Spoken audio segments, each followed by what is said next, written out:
This is the news. Our top story today, hippies intense. And no, I'm not talking about Glastonbury. I'm talking about something called Occupy London. With me to discuss the hippie threat is a man from the Daily Mail, because we think the most informative way of approaching this issue is for you to listen to two journalists talking to each other. Man from the Daily Mail, hello. Hello, woman from the BBC. Man from the Daily Mail, please tell our viewers what to think about the hippies. They are revolting. That's very funny. Would you agree they are the rebels without a clue? They are rebels without a clue. Yes, that's exactly what they are. And we can dismiss them. We can safely dismiss them because they don't have jobs. But what if they do have jobs? Then we can dismiss them because they have jobs. I mean, why aren't they at work? Good point. Another question, are they incoherent? Well, that really is an incisive and penetrating question. Yes, they are incoherent because they're yet to articulate a comprehensive solution to the worst financial crisis in living memory. They have been living in tents for 2 weeks already and they have not come up with a solution. This makes them incoherent. Yes, it makes them incoherent. I mean, they don't even seem to have said how they would reform the market in synthetic collateralized debt obligations. In what? I'm sorry, have you swallowed a dictionary? Synthetic collateralized debt obligations.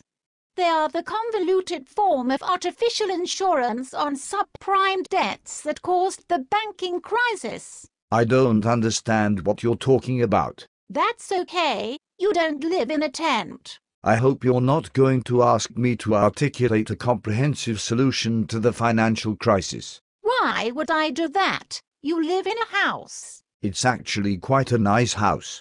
Tell me why else we can dismiss the hippies? We can dismiss them because they are not only incoherent, they are also immature. They could only justify the existence of their protest village if they articulated a comprehensive solution to the financial crisis. Has your newspaper articulated a comprehensive solution to the financial crisis in today's edition?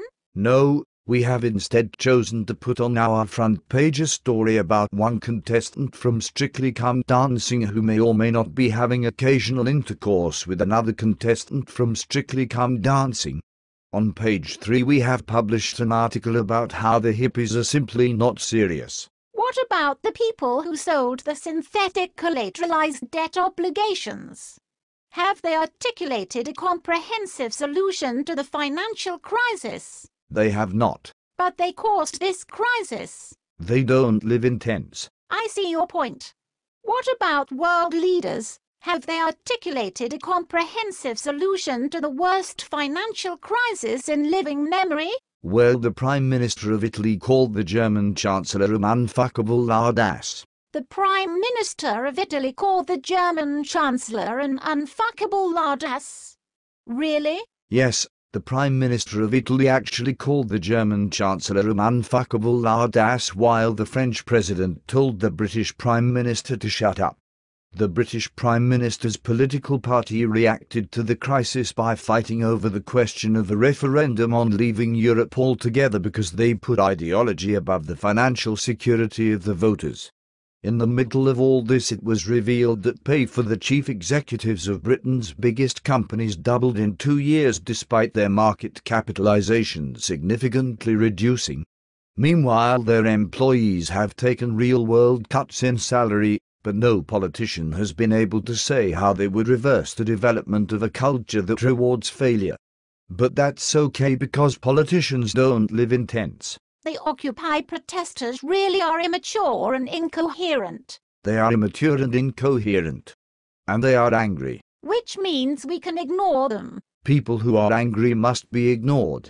They say they are angry that the people who asset-stripped our society and communities have walked away with huge financial rewards while normal people face years or even decades of austerity in order to pay for the mistakes of others.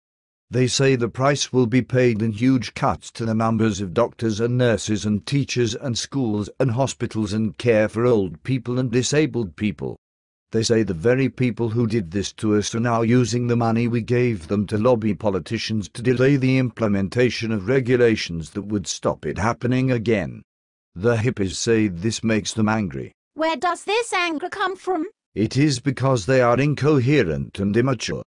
They argue for a tax on financial transactions with revenues ploughed back into society, and they say that the inequality gap should be reversed.